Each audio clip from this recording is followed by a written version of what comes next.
Saya nggak rela orang Indonesia dibohongi orang nggak logis ini. Kalau manusia seperti ini, SMA kok ditarakan universitas, logika mana ini loh? saya katakan ijazah dari UTS itu UTS itu perguruan tinggi atau ya, enggak? sekarang tanya, kenapa Dikdasmen hanya gitu aja nggak bisa jawab. Tahu arti universitas nggak? Anda yang nggak ngerti. Nah iya tahu arti universitas nggak? Nggak ngerti dia. Bagi abang seorang pengacara itu logis nggak ngambil SMA di universitas?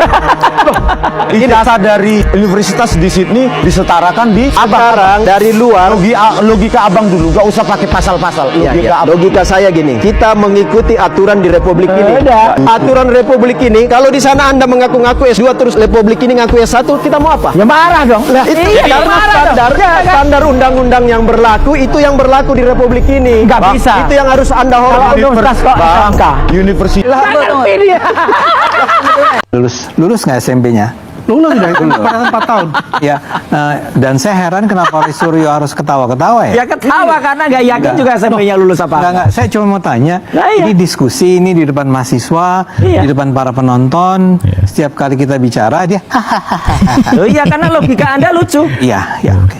Lucu. Iya, lucu. Lucu. Dosen kok lucu kayak gitu. Saya nggak ngerti kenapa. Jadi lulus nggak SMP-nya? Lulus udah itu 4 tahun. Penulis Jokowi Undercover 1, 2, dan seterusnya. Saya sangat membutuhkan donasi Anda untuk mengunjungi kembali titik-titik di mana saya kunjungi waktu saya menulis buku itu, untuk menyegarkan dan mericek kembali semuanya. Saya sangat membutuhkan donasi itu. Percayalah bahwa ini semua saya abdikan untuk bangsa dan negara ini supaya bebas dari kebodohan mengenai siapa. Ya sebetulnya saya ogah ya ikut-ikutan komen dalam isu ijazah palsu karena ini jelas ranah politis. Tapi ketika Pak Roy Suryo mempertanyakan ini logikanya di mana dan ini kebetulan memang ranah saya merasa perlu meluruskan. Karena penyesatan yang dikampanyekan terus-terusan itu lama-lama menjadi seolah kebenaran. Saya sudah 24 tahun berkecimpung di dunia pendidikan internasional dan saat ini menjadi penasehat senior pendidikan lintas negara atau istilahnya Transnational Education. Sebelumnya saya juga pernah bekerja 9 tahun di Universitas Australia. Begini jelasinnya Pak Roy ya. Ijazah SMA Indonesia ataupun negara lain tidak selalu diakui setara dengan SMA di Australia. Karena itu, banyak universitas di sana membuka jalur pathway program, semacam matrikulasi yang disebut foundation. Program ini setara dengan kelas 12 di Indonesia. Contohnya, University of Melbourne punya Trinity College yang menawarkan foundation. UTS, University of Technology Sydney, punya program foundation yang dikelola oleh InSearch. InSearch memang bukan universitas, tapi pathway menuju universitas.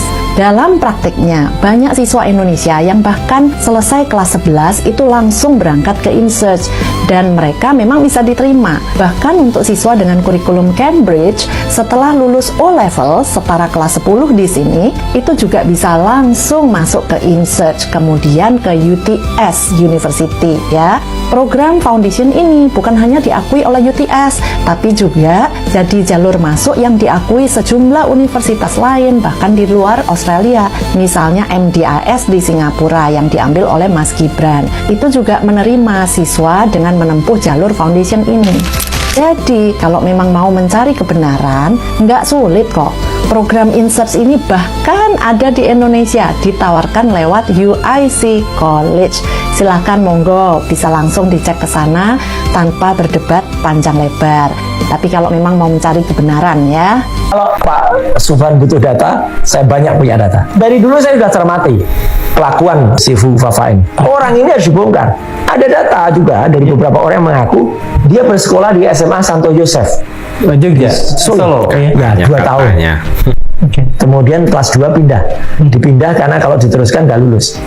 Terkait dengan isu yang beredar di Jakarta bahwa dulu Mas Gibran pernah bersekolah di Yosef dan kemudian tidak lulus, itu dari tingkatan dari pihak SMA untuk Yosef sendiri. Berdasarkan data siswa yang ada di SMA Pangglur Santo Yosef Surakarta, Mas Gibran belum pernah sekolah bahkan daftar pun belum di SMA Pangdur Santo Yosef Surakarta. Nah, tuh kan ngibul lagi si Panji. Ngibul. Ini kan yang dipermasalahkan dia SMA. Lah yang didaftarin pakai itu kok. Dan yang SM ini pun sederajat gitu. Kalau memang dasarnya itu yang menjadi dasar gugatannya, kenapa dia juga nggak gugat Presiden Prabowo sekalian? Kan Lah, gitu. ini kan sama aja dia menggugat Pak Prabowo. Pak Prabowo itu sekolahnya dari SMP, SD ya, TK, SMP itu di luar nih sampai SMA. Nah, baru TK. beliau pulang daftar Akabri. Prabowo. Itu. Jadi kan ini konyol yang dilakukan saudara penggugat ini. Aneh, nggak masuk akal. Semacam cek ombak murahan. Iya, iya. Artinya cek ombak murahan itu kalau misalnya ini bisa diterima oleh pengadilan, kemudian berdasarkan itu menjadi semacam jurisprudensi, kemudian menggugat juga Pak Prabowo. Iya. Yang juga punya ijazah luar negeri. Yang juga punya ijazah luar negeri. Lah ini kan tujuannya akhirnya Pak ya Prabowo. apa yang akan terjadi, Bang? Kasihan anak-anak generasi muda kita yang asli orang Indonesia, sekolah di luar negeri ataupun sekolah perguruan tinggi di luar negeri dipermasalahkan tentang ijazah.